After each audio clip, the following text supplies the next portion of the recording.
Tata steel. दोस्तों, Tata steel का stock लेकर हाजिर हूँ। आज हम टाटा स्टील के बारे में बात करेंगे। उससे पहले दोस्तों एक चीज़ बताना चाहूँगा कि यदि YouTube आपके पास मेरे वीडियोस की नोटिफिकेशंस नहीं प्रोवाइड कर पा रहा है, इसका मतलब ये हुआ कि यदि आपने चैनल सब्सक्राइब नहीं किया हुआ है। डेली बेसिस पे 4 से 5 वीडियो डालता हूँ जिसमें इम्पॉर्टेंट शेयर्स रहते हैं, ट्रेंडिंग शेयर्स रहते हैं और उनके लेवल्स काफ़ी इम्पॉर्टेंट रहते हैं। तो वो आप लोगों को देखना काफ़ी ज़रूरी है, लाभदायक हो सकता है। तो तुरंत चैनल को सब्सक्राइब कर लीजिए, बेल बटन को दबा दीजिए। अगेन यदि YouTube नहीं नोटिफिकेशन भेजता है तो मेरे वीडियो सेक्शन पे जाइए चैनल में, वहाँ पे आपको सारे वीडियो डेली बेसिस पे 4 से 5 ट्रेंडिंग स्टॉक के वीडियो आपको मिल जाएंगे, वहाँ से आप लाभान्वित होइए। चलिए, तो टाटा स्टील की बात कर लेते हैं दोस्तों। टाटा स्टील का बेसिक यदि मैं बताऊं तो 1907 में इसकी स्थापना हुई थी, ठीक है। और ये इस समय दुनिया की बोल रहा हूँ, एशिया में तो नंबर 1 है दोस्तों। दुनिया में आर्सेलर मित्तल है, ठीक है।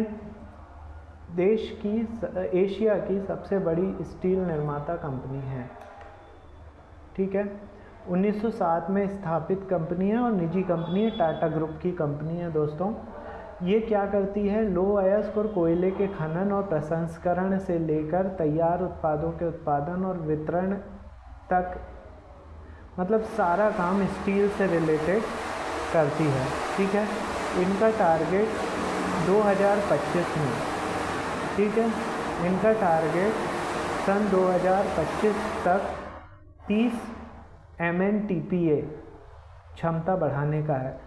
मतलब जो ये इस्पात का निर्माण कर रहे हैं वो लगभग 30 MNTPA तक बढ़ाने का इनका टारगेट है दोस्तों। तो ये काफ़ी मतलब बड़ी कंपनी है।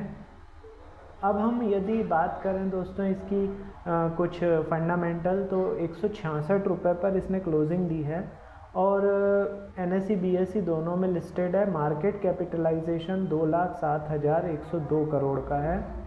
52 वीक हाई बनाया है 171 रुपये का, 52 वीक लो 104 रुपये का है। इसका स्टॉक PE 107 का है, बुक वैल्यू 72.5 की है, डिविडेंड यील्ड 2.18 का है, ठीक है, 2.18% का है।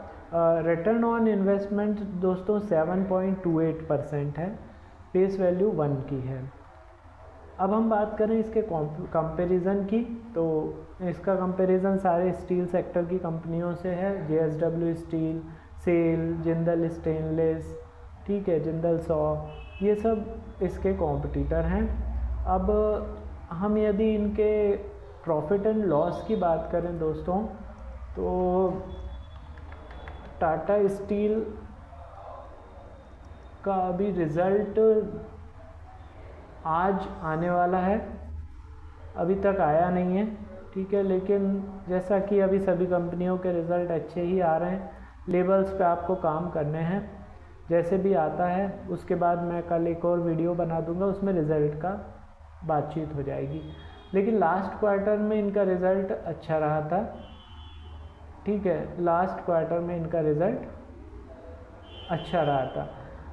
अब हम यदि बात करें दोस्तों इनके स्टेक होल्डर्स की, तो स्टेक होल्डर जो है शेयर होल्डिंग पैटर्न में 33.19% का प्रमोटर्स का हिस्सा है, जो कि पिछले क्वार्टर से थोड़ा कम हुआ है, मतलब प्रमोटर ने माल बेचा है इसमें। इसके बाद FII ने भी लगभग आधा परसेंट के लगभग 19.61% इसके FII का हाल है। और DII ने इसमें जितना FII ने माल बेचा उतना DII ने खरीद लिया है। गवर्नमेंट का इसका हिस्सा 0.16% है, ठीक है। तो ये इसका स्टेक होल्डर हो गए दोस्तों। अब मैं आपको प्रोवाइड करने जा रहा हूँ इसके लेवल्स, तो लेवल नोट डाउन कर लीजिए दोस्तों। सबसे पहले ऊपर के लेवल बता रहा हूँ।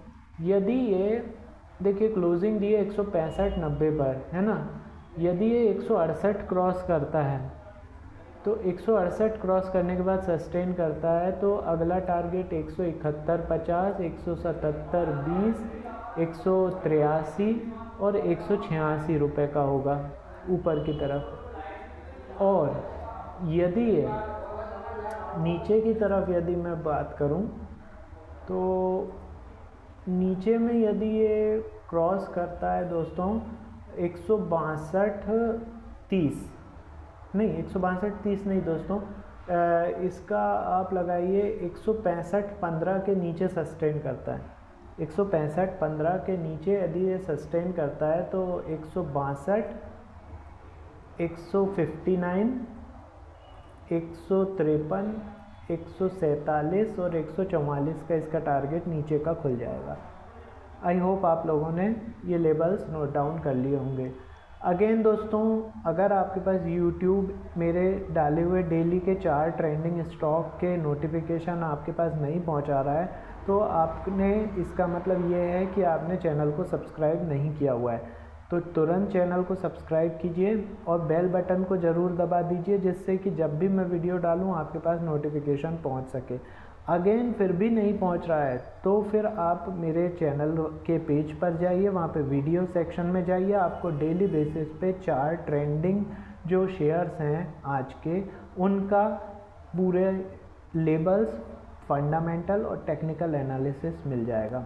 ठीक है दोस्तों, थोड़ी देर में मैं फिर से आ रहा हूँ अगले लेवल के साथ। तब तक बाय।